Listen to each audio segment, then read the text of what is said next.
Hi everyone, Dr. Chung here again. Today I'm going to go over some of the usual topics that I go over during the 4-month-old well child check. Developmentally at this age, about 75% of children will be able to do the following. One is to start doing some babbling, a little bit of giggling or chuckling, even though it might not be a full-on laugh. They've discovered their hands, so they will look at them, put their hands in their mouth a lot. And by the way, if your child is putting a lot of stuff like their hand into their mouth constantly and doing a lot of drooling, that is a normal thing for a 4-month-old to do. And that does not necessarily suggest that your child is teething. Teething typically happens anywhere from around 5 to 13 months old. There's a large range of when that can happen. So that's a question that I get a lot is my 4-month-old is drooling tons and putting everything in their mouth. Does that mean necessarily that they're teething? And not necessarily, because they're doing that all the time anyways at this age. And another motor milestone for this age is when you're doing tummy time, they're able to push up more and prop up on their forearms. They're not expected to do a lot of rolling over until after approximately 6 months old. As far as sleep goes, about half of children can sleep 6 to 8 hours through the night, usually with some sleep training at 4 months old. And if your child has been sleeping well, whether with or without sleep training, although it usually requires some sleep training, the age that it's the most common for infants to have behavioral sleep regressions is from 4 to 8 months old, where they will wake up in the middle of the night during times when they would sleep previously, let's say hypothetically after 3 hours of falling asleep at bedtime, and they can developmentally see farther and move in different ways and do different things. So they tend to want to do other things like play beside going back to sleep. And so they may kind of call out to you or cry a lot for that reasons. So most of the time, if that's happening where they were sleeping well and your child has been growing well and feeding well during the daytime, and they start waking up at night in this age range, most of the time it's going to be a behavioral sleep regression and not hunger, and it won't indicate that they have to feed at that time. So if that starts to happen, then you should acknowledge that their stomach is big enough now to make up for whatever feeding they might not do in the middle of the night during other times during the daytime. So you should not necessarily assume that it's hunger and feed them until they go back to sleep. Because if it is behavioral, then you don't want to establish the habit for your child where they learn that if they cry enough in the middle of the night, then they'll get this enjoyable, soothing activity like mom or dad coming to feed them. And instead, you should train them through the sleep regression that no, this is bedtime, this is not feeding time, this is not playtime, and you should train them to go back to sleep on their own, even though it may take a certain number of days of crying. But if you sleep train through that developmental sleep regression, then it's very worth it. And the payoff for continued good night's sleep for the whole family is very much worth it.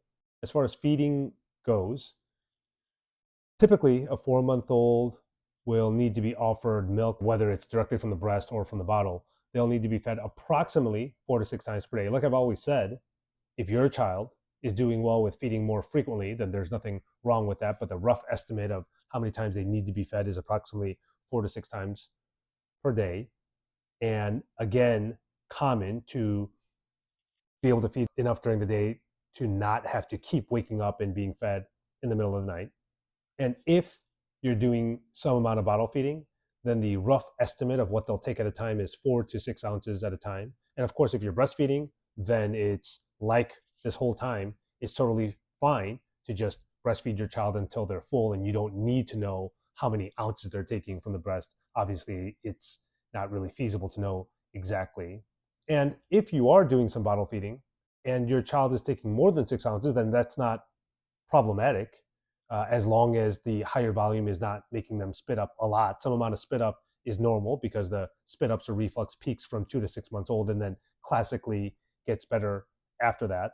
If your child takes less than 4 ounces, again, what's important is the cumulative intake throughout the 24-hour period or throughout the day.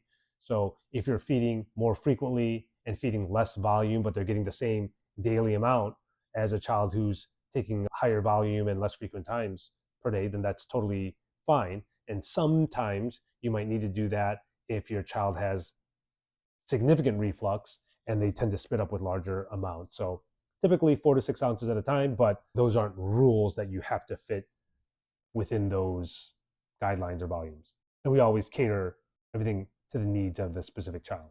Next, I give guidance about how and when to introduce pureed solid foods at this checkup. So you can start your child on pureed solid foods any time after they have good head control.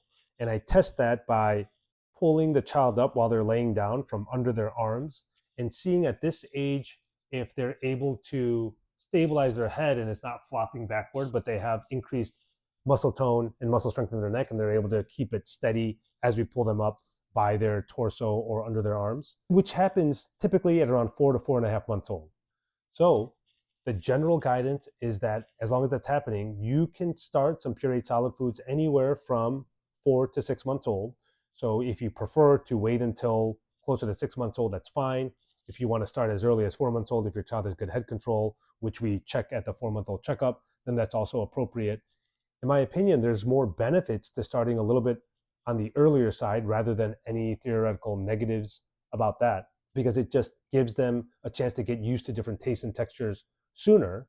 And the sooner they're gradually taking more solid foods, it can supplement the calories that they're getting from the milk quicker.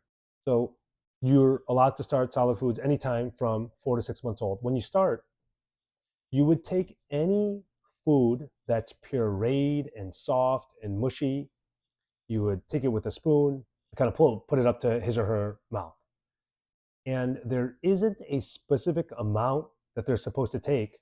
Usually for the next couple months, it's not going to be a significant amount of solids. They're just getting used to different tastes and textures. And so usually until sometime after 6 months old, for now, it's not expected to replace a milk feeding session. So you give it with a spoon, and if they're not interested, then not a big deal. Try again some other time or some other day. If they like it, in general, you can't overfeed on solids at this age. If at some point they're taking a lot of spoonfuls of that pureed food, then when you go to offer the breast milk or formula, they'll naturally take less and regulate themselves if they're less hungry for milk. So you can give as many spoonfuls as your child wants. So examples of foods that you could start with is, again, anything that's soft and pureed. Examples would be baby oatmeal, rice cereal, pureed vegetables like squash or carrots, pureed fruits, apples, pears.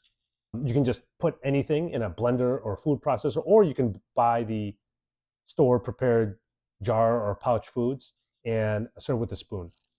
Starting off at once a day is plenty.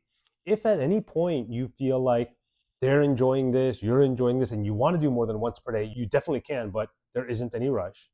And the time of day of when you give solid foods is whenever you want, except don't give it right after milk. We don't want the child to be full on breast milk or formula and therefore disinterested in the solids. The other way around is much better. So offering solids before milk is much better than right after. And it's up to you whether you do it in the morning or afternoon. For the first couple times that you're introducing a new food, especially an allergenic food like peanut butter or almond butter or something with sesame like hummus. So anytime you're starting a new food, for the first 1 to 2 times, I would recommend to do it on a weekday and during the daytime, where if they have some kind of reaction, then it's easier to get a hold of us. And you do not need to wait multiple days after you start a food before introducing a new food. Now, do not give two new foods right at the same time. In case they have some type of reaction, then you would know which food it's to. But once you've tried these foods or some food a couple times, then you can mix and match to whatever is convenient for you.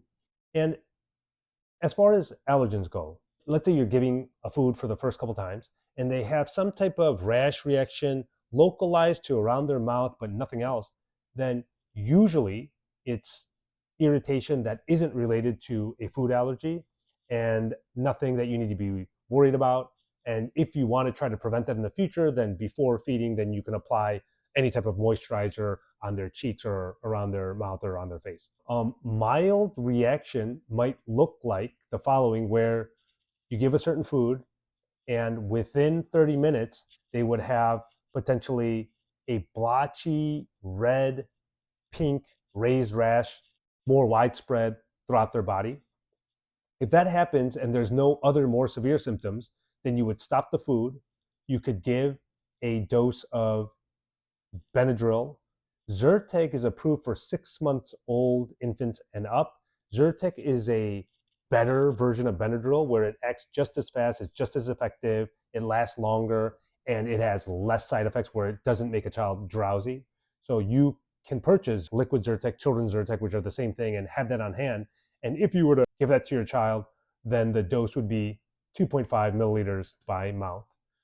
So if they had hives and nothing else, you would stop. You could give a dose of Zyrtec if you wanted to, and get a hold of us, potentially a video visit or schedule an office visit, something along those lines. Signs of a potentially severe allergic reaction where you would have to get your child to the emergency room right away would be any of the following: repetitive episodes of vomiting, facial swelling, breathing changes like their nostrils are flaring in and out, or the skin between their ribs are pulling in and out, or significant lethargy. So if there are any of those symptoms after a new food, then you would, again, call 911 or get to the emergency room right away. And you wouldn't, in that situation, even worry about giving Benadryl or Zyrtec. If your child is mostly on breast milk, then at 4 months old, your child is running out of iron stores from the womb and they're not eating a lot of iron containing foods yet. So at 4 months old, you should stop the once a day vitamin D supplements that every child should be getting. And you should switch to a good brand of multivitamin with iron instead. So an example is the Enfamil Polyvisol with iron, 1 milliliter per day by mouth. Another example is Novaferrum with iron multivitamin, 1 milliliter per day by mouth. Novaferrum tends to taste better. The iron can taste very bad. And that brand, I haven't really seen it in stores, and you would order that online. And that has the same daily amount of vitamin D that is needed for infants, 400 units per day, plus the daily iron that they need, approximately 9 milligrams of elemental iron per day. And so you would give that at least from 4 to 6 months old. Sometime after 6 months old, if your child is starting to eat some iron containing foods, then you could switch back to the vitamin D if you wanted to, or you could continue the multivitamin with iron if your child is taking it well and it's not causing constipation issues. Now, that iron, not commonly, but sometimes can cause constipation. And if you wanted to prevent that, then you would give your child some high fiber foods like pureed pears or prunes, for example. And at 4 months old, your child is allowed to start having some water by mouth. Now, if it's not the summertime, if it's not very warm outside and your child isn't going to be having issues of some amount of sweating, then there's plenty of hydration in breast milk and formula. So you do not need to give water, but water can be beneficial for hydration if it's a warmer setting. It can also help prevent constipation. So it's a balance. We don't want a child to drink too much water and therefore impact their hunger for food or milk and impact weight gain. But some amount of water can be beneficial for the reasons I just mentioned. So in general, after 4 months old, I'd say it's allowable to give a child anywhere from, let's say, a half an ounce to 6 to 8 ounces of water per day. If your child's weight gain is borderline, then we would say do less water. If your child's weight gain is very reassuring and robust, then safe to do more water. So that's the general guidance we give regarding water. And one more thing to mention regarding the iron supplement. If that iron is mixed with calcium in dairy, then it can impair the absorption. So you should not just put the iron supplement into a bottle and mix it up, because then it won't be absorbed and be effective enough. So you just got to squirt it into your child's mouth, or mix it with some food that makes it taste more palatable, like pureed apples or applesauce, or a pureed vegetable or something along those lines. So another comment regarding the allergens. If you delay a child trying some form of peanut for too long, past around 6.5 months old, then it increases their chance of developing an allergy to peanut, which can be very significant and severe and potentially dangerous.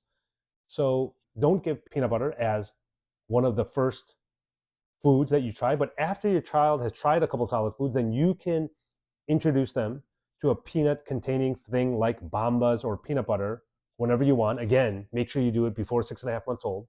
So if you chose peanut butter, what you would do is you would take some smooth peanut butter, any brand that you want, and thin it out with something like breast milk or formula or water, since it's so thick.